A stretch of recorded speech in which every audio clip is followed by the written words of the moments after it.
The California Association of Women Prosecutors, 24 elected California female district attorneys, have put out a statement showing their support for Jackie Lacey.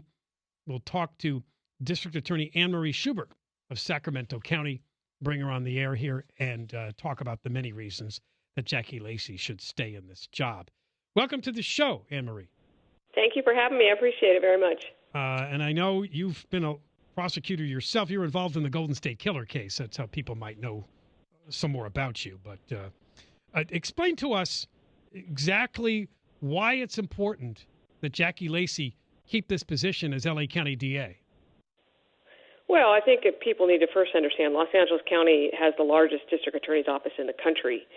And there are some folks that want to just try some grand social experiment on criminal justice. And I think when you look at Jackie Lacey, I mean, she is an extraordinary leader. She's a national leader. She's an innovative leader. And she's done tremendous amount of work within the system already. And she's grown up in Los Angeles doing the work that needs to be done.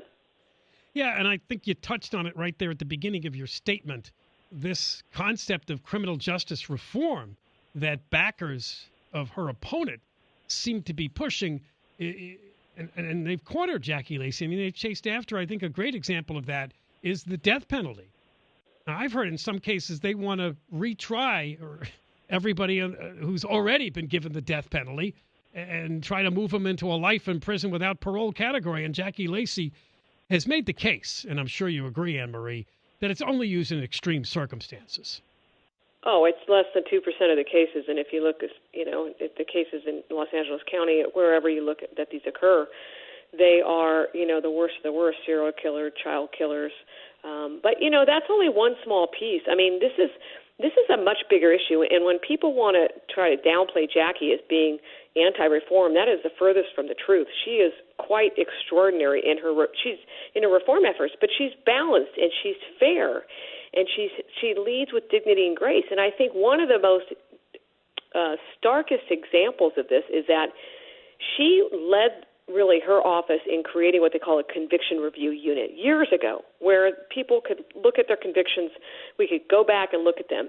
It's ironic that she became the national leader in that, and then George Gascon, when he was the district attorney of San Francisco, his office emailed Jackie's office for help in doing the very same thing.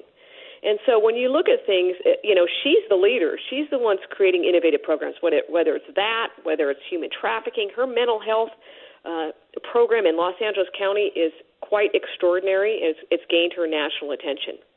I think the argument I keep hearing over and over again is that the prosecutions by district attorneys like Jackie Lacey come down too hard on communities of color, and that there's got to be something wrong with that we have to fix by doing something different with our criminal justice system. I mean, have you heard that argument?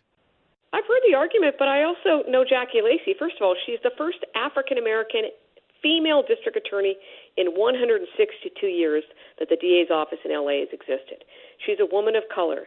She herself has had racism and inequality really thrown at her.